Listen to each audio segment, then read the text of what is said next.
knife during an argument at their home. He then turned the gun on himself. Well, that man survived and was still in the hospital at last check. Fox 35's Chris Lindsay is hearing from neighbors today. Neighbors tell me when the shots first rang out, there were a lot of people in their front yard trying to figure out what was going on. And now, even though they know what happened, there's still a lot of confusion in this neighborhood.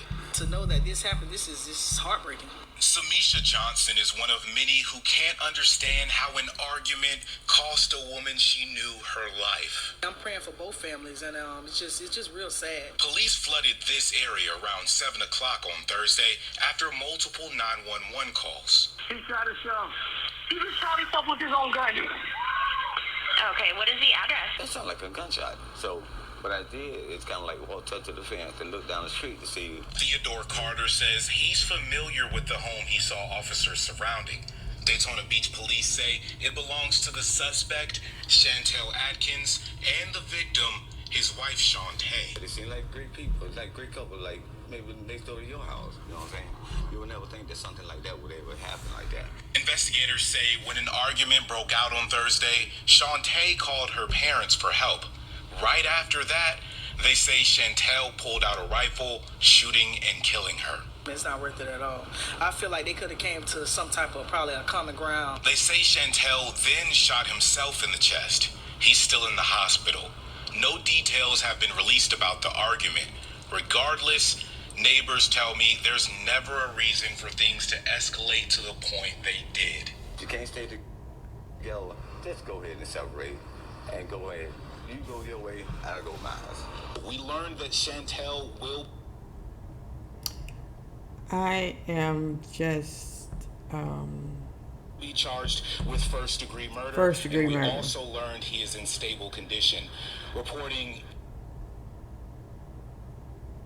This happens so much that it's getting ridiculous, you know, and we're not talking about it. We're not talking about it enough. We need to be talking about it every day. I know there's certain services out there. I know it's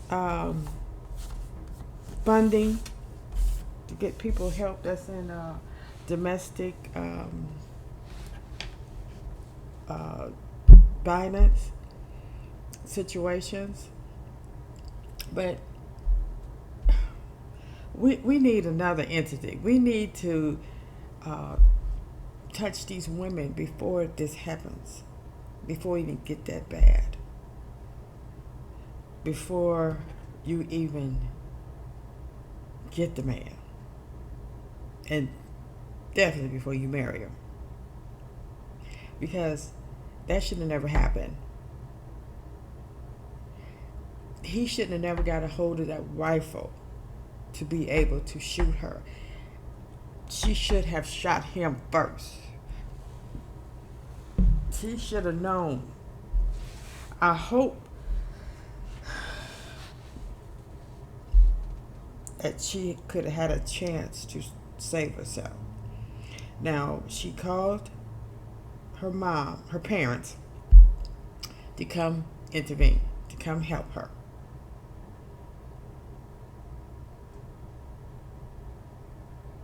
Why did she do that? Could she have left the house before that happened? What in the world could they have been arguing about? That she felt threatened and he felt like he had to kill her.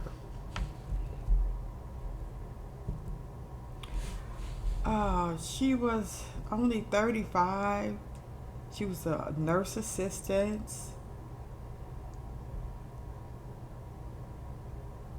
They had children. She just had a child. And she been married to this man, I think somewhere around 2012. She been knowing this man a long time. Why did he have to kill her?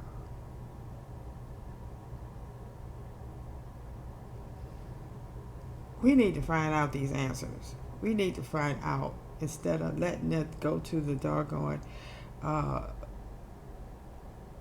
majority news stations ran by the majority. We need to get our own news station so we can investigate these things and find out what's going on. Why this keep happening?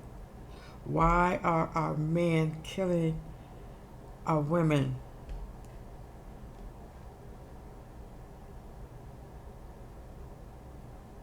We need to talk about this every single day, every corner, nick and corner, everywhere on this planet.